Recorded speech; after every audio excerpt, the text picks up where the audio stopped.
Dear students, आज हम बात करेंगे डेफिसिट फाइनेंसिंग की, जिसे हम घाटे का वित्त प्रबंधन भी कहते हैं। As you all know that modern governments have massive public expenditure programs, जबकि रेवेन्यू कलेक्शन कम होता है और एक्सपेंडिचर बहुत ज़्यादा, तो how can the deficit be overcome, ये क्वेश्चन सभी गवर्नमेंट्स के सामने रहता है। In modern economic literature the novel practice known as deficit financing is advocated and popularised. आजकल इसका प्रयोग देखने को मिलता है हमें, सभी गवर्नमेंट्स लगभग इस टूल को यूज़ करती हैं। It is a practice by a government of spending more than what receives in revenue. It is a government is said to be practicing when it spends in excess of its current revenue. It assumes different meanings in the Western countries than in India.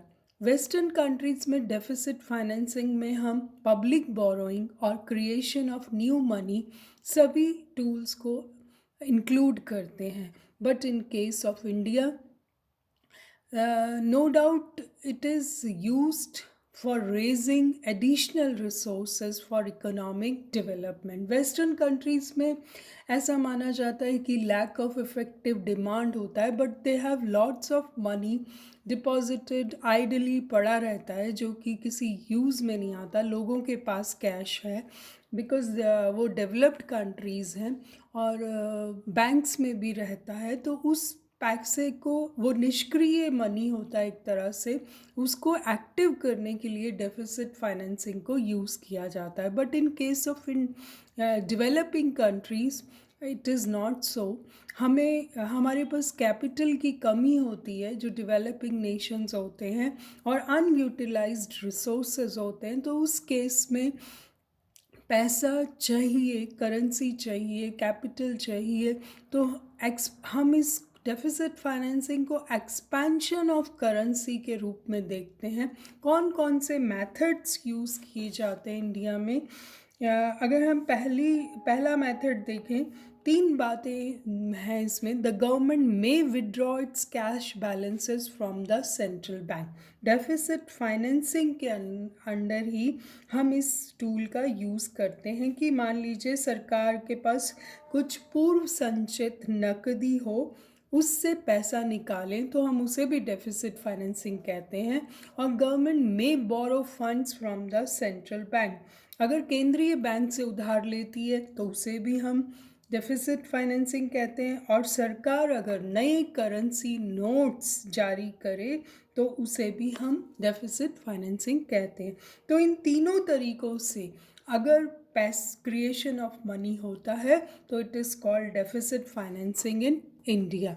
Now let's read out the objectives of deficit financing. कौन कौन से major objectives हैं deficit financing के? Effective device in case of emergencies such as war, और कोई भी ऐसी problem में फंस जाता है तो उस वक्त पैसे की अगर सख्त ज़रूरत है तो डेफिसिट फाइनेंसिंग बहुत काम आता है। आजकल की मॉडर्न सरकार उससे पैसा क्रिएट कर सकती हैं इमीडिएटली। कीन्स ने जो इसका मेजर ऑब्जेक्टिव बताया था, to raise the level of employment and output, कि creation of money will be used as capital और उस कैपिटल से एम्प्लॉयमेंट जनरेशन हो सकता है। To mobilise resources for plan development to raise the level of effective demand. आप by way of deficit financing आप लोगों के हाथ में पैसा इंजेक्ट कर देते हैं और उनकी परचेजिंग पावर बढ़ जाती है। इससे इफेक्टिव डिमांड पर डायरेक्ट असर होता है। To use unutilised resources, unlike developed countries, developing countries have lots of unutilised resources, लेकिन कैपिटल नहीं होने की वजह से हम उन रिसोर्सेज को यूज़ नहीं कर पाते। सो डेफिसिट फाइनेंसिंग हेल्प करता है proper utilization of the unutilized resources. Then to remove unemployment, poverty and inequality, बहुत सारी प्रॉब्लम से जूझ रहे हैं जो डेवलपिंग नेशंस हैं, वो विशियस सर्कल ऑफ पॉवर्टी में ही उनका इकॉनमी जो है उसको रेज करने के लिए ये बहुत अच्छा टूल है।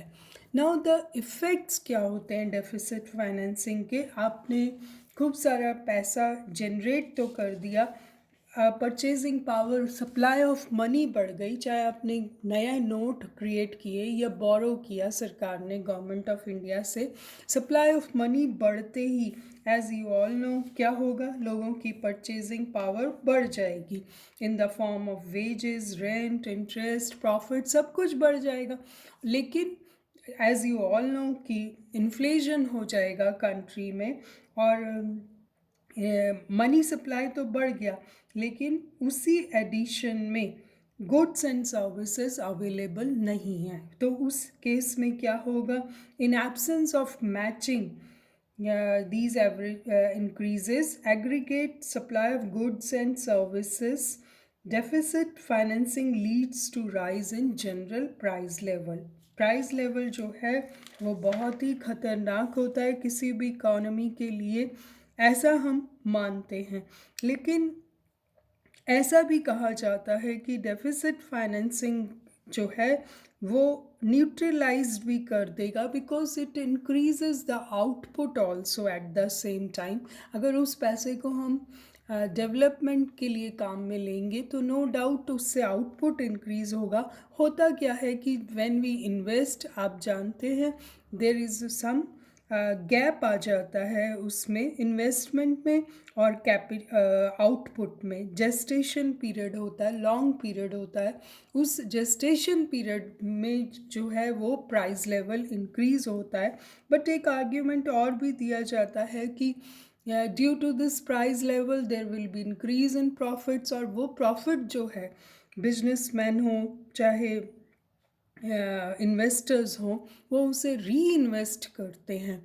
तो इन्फ्लेशनरी प्रेशर जो है वो it is good for them because they are able to save more, क्योंकि वेजेस उस लेवल पर नहीं बढ़ते हैं, इनकम्स उस लेवल पर नहीं बढ़ती, लेकिन बिजनेसमैन का जो प्रॉफिट है वो इंक्रीज़ हो जाता है and it is used as a capital, और वो उसे री इन्वेस्ट कर कर।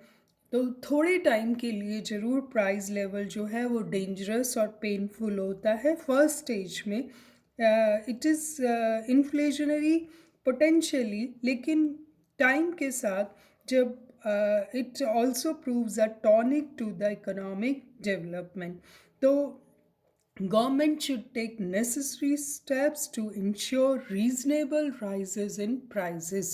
फिर effect on employment. J.M. Keynes का ये आर्ग्यू था कि root cause of unemployment in a developing economy is deficiency in effective demand. तो उन्होंने public expenditure should be finance through deficit financing.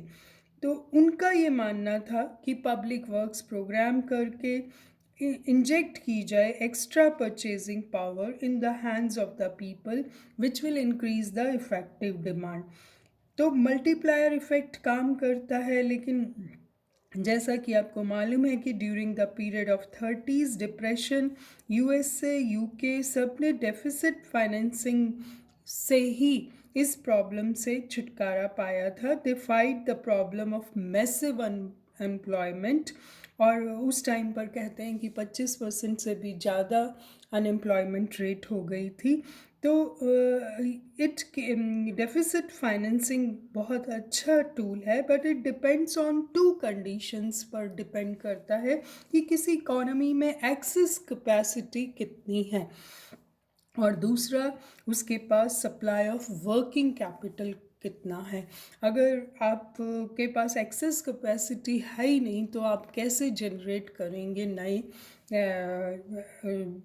नए एम्प्लॉयमेंट जनरेट नहीं हो सकते जब तक कि आपकी इंडस्ट्री में एक्सेस कैपेसिटी नहीं हो। और दूसरा उसको चलाने के लिए आपको वर्किंग कैपिटल चाहिए, उस पूंजी नहीं होगी तो कैसे आप इन्वेस्ट करेंगे? तो दोनों चीज़ों की ज़रूरत है।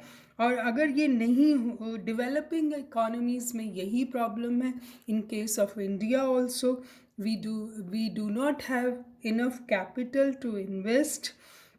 तो इस ऐसे केस में क्या होगा कि मार्केट इम्परफेक्शन हो जाएगी, मार्केट में lack of entrepreneurship, infrastructures, bottlenecks, ये सब चीज़ें ऑब्स्ट्रक्ट कर देंगी functioning of deficit financing as a tool to fight unemployment. तो दो कंडीशंस होनी चाहिए, एक तो एक्सेस कैपेसिटी हो और एक सप्लाई ऑफ वर्किंग कैपिटल हो, ताकि more generation of employment through more investment. तो ये दो कंडीशन पूरी होगी तो deficit financing will prove a boon for a country. Then effect on distribution of income, बहुत ज़्यादा इफेक्ट होता है डेफिसिट फाइनेंसिंग से, जैसा कि हम अभी पढ़ रहे थे कि adversely affects the distribution of income. Why? Because ये हमेशा ही अपने साथ इन्फ्लेशनरी कंडीशंस लेकर आता है, जिसके मुद्रास्फीति की वजह से, जो कि बहुत हिट करती है जो लोअर सेक्शंस ऑफ सोसाइटी होते हैं उनको। बिजनेस क्लास तो इससे बेनिफिट होती है बिकॉज उनके प्रॉफिट्स इंक्रीज हो जाते हैं, लेकिन जो फिक्स्ड इनकम ग्रुप है it suffers a lot on account of reduction in purchasing power. Sharp rise हो गया प्राइजेस में, बट उनकी परचेजिंग पावर वही है और value of money decrease due to inflation. तो ऐसे केस में क्या होता है कि दोनों क्लासेस का फर्क बढ़ता चला जाता है। तो इस केस में प्रोडक्टिविटी, कोई भी चीज़ काम नहीं आती। It will generate adverse effect upon the economy, so it should be judiciously employed at in that case. अब हम इसकी लिमिटेशंस देखते हैं कि किन बातों पर डेफिसिट फाइनेंसिंग बहुत ही एक नाजुक सी टूल है, तो इसे बहुत जुडिशियसली यूज़ करना है। उसकी सेफ लिमिट क्या है कि ये बहुत सारे फैक्टर्स पे डिपेंड करती है। वही बात कि अनयूटिलाइज कैपेसिटी कितनी है आपकी इकोनॉमी में, पीपल कितना होल्ड करते हैं पैसे को, कैश बैलेंसेस को। हो सकता है they are hesitate to invest in for further investment. अगर कैपिटल नहीं प्रोवाइड करेंगे, हाउस होल्ड की तो मेन कैपिटल प्रोवाइड करता है, अगर उनकी नेचर में नहीं है तो it will go against the deficit financing. The efficacy of regulatory devices in the economic system, किस तरह से आपका इकोनॉमिक सिस्टम काम करता है, उसकी machinery, the form of government expenditure, whether it is on development और whether it is on non development. अगर नॉन डेवलपमेंट एक्सपेंडिचर गवर्नमेंट का ज़्यादा होगा तो deficit financing is not going to help any more. Deficit financing in India की बात करें तो बहुत ज़्यादा यूज़ होता है, वेरी डिपेंडेंसी है इस पर, डेफिसिट फाइनेंसिंग पर, because we need we have a lot of unutilise resources और कैपिटल की कमी है, तो एक्सेसली हम लोग डिपेंड हैं डेफिसिट फाइनेंसिंग पे, क्योंकि गवर्नमेंट का टैक्स कलेक्शन बहुत कम है और पब्लिक एंटरप्राइजेज भी हमारी इतनी प्रॉफिट में काम नहीं करती हैं। सो तो गवर्नमेंट को मोबिलाइज नहीं कर पाई resources from taxation and other sources, so it has to depend on the deficit financing. अब factor responsible for the extreme dependence on physical deficit, जैसा कि आप जान सकते हैं कि फर्स्ट 5 ईयर प्लान में सिर्फ 333 करोड़ का ही डेफिसिट फाइनेंसिंग किया था सरकार ने, लेकिन गवर्नमेंट ऑफ इंडिया का 8th प्लान के डेटा देखें तो इट बिकेम 20,000 करोड़। और दिन ब दिन इसमें बढ़त ही हो रही है, क्योंकि हमें क्यों हम डिपेंड हैं? Because there is lot of shortage of capital equipment, high propensity to consume, ये सारे रीज़न हैं। इनएफिशिएंट इकोनॉमिक ऑर्गेनाइजेशन है, इसकी वजह से स्टेबल ग्रोथ नहीं होती। फिजिकल डेफिसिट की भी हमारे उतना हमें यूज़ नहीं कर पाते, because the non plan expenditure of the government has been increasing at a faster rate.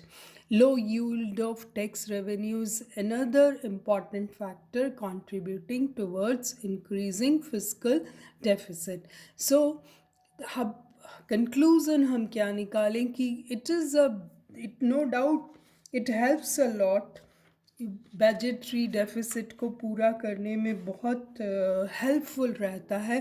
But the inflationary pressure जो है which is generated by deficit financing to a large extent depends on the form of the government expenditure. So the government should